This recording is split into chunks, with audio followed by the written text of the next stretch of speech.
Trump just sent Hobbling Hillary an awesome birthday gift and she's not too happy about it. Almost 1 year ago, the nation waited on pins and needles to see who would become President of the United States.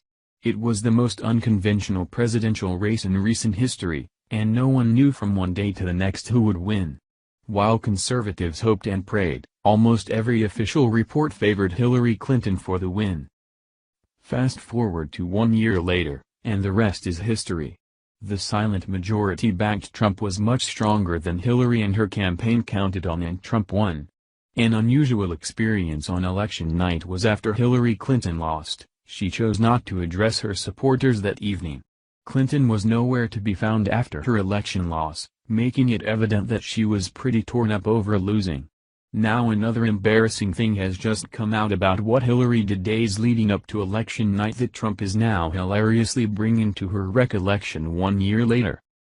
While being positive is one method to inspire confidence among your followers, Hillary took that tactic to a whole new level. Her confidence was so enormous before the election, that she decided to take to social media and wish the future president, herself, a happy birthday. The Daily Caller remembers this time last year when Hillary was wishing herself a happy birthday. Today is Hillary Clinton's birthday, and guess what? She still isn't the president, so it's a great day. This time last year, the presidential candidate thought she had the election in the bag. Clinton had celebrities coming out to her campaign rallies thinking that was going to put her in the White House. She also believed because she was running against a man who spent his life in real estate, the race would be a piece of cake. It is actually pretty funny how she thought she didn't have to try that hard, because look how it turned out for her. Never forget this tweet from her birthday last year. Even though she lost the election, Clinton never took that tweet down. In fact, she seems to still be holding on to hope that the American people will come to their senses and leave President Trump for her. Or at least that's what she insinuates in every single interview that she's done from that day to this. Since she seems to be proud of every single thing that she did during her failed presidential bid, the younger Donald Trump just couldn't let the opportunity to point out the reason that she lost pass him by. The Hill reported on the pretty serious shade that he was throwing at his dad's former opponent. Donald Trump Jr. tweeted at Hillary Clinton for her birthday on Thursday, jeering at her tweet from 1 year ago proclaiming herself the future president. A year later, the arrogance and entitlement in this tweet is exactly why it was never going to happen, President Trump's eldest son said alongside a Clinton tweet from October 2016. The former Democratic presidential nominee turned 70 on Thursday.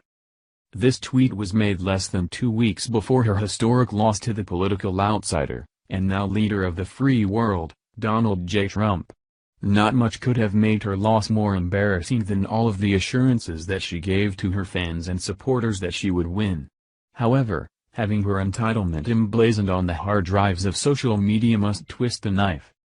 However, Don Jr. wasn't the only person who noted the former First Lady's birthday. She also received a shout-out from a Democrat from Georgia that seems to be equally as confused about the election process as many of Clinton's loyal supporters. John Lewis, happy birthday, Madam President at Hillary Clinton. Lewis, like Democrats, considered Hillary to have been robbed of the election because she won the popular vote. For a moment, let's assume that illegals aren't an issue, which we do know that they had some impact, we just don't know exactly how much, and that every single vote was legitimate. The Electoral College was made for the good of the country as a whole because people in different parts of the country hold different issues close to their hearts. Farmers and ranchers matter, just like wealthy coast dwellers. Here's a map of the 2016 election broken up by county. Red being the counties that went to President Trump and blue being the counties that went to Hillary. So the next time you hear someone say that most of the country wanted Hillary, please refer to this infographic and remember that by most of the country they mean the really wealthy and inner cities. The rest of us had the good sense to not want to elect Monica Lewinsky's ex-boyfriend's wife. Thank you for watching this video. What do you think about this? Share this on Facebook and Twitter along with your comments.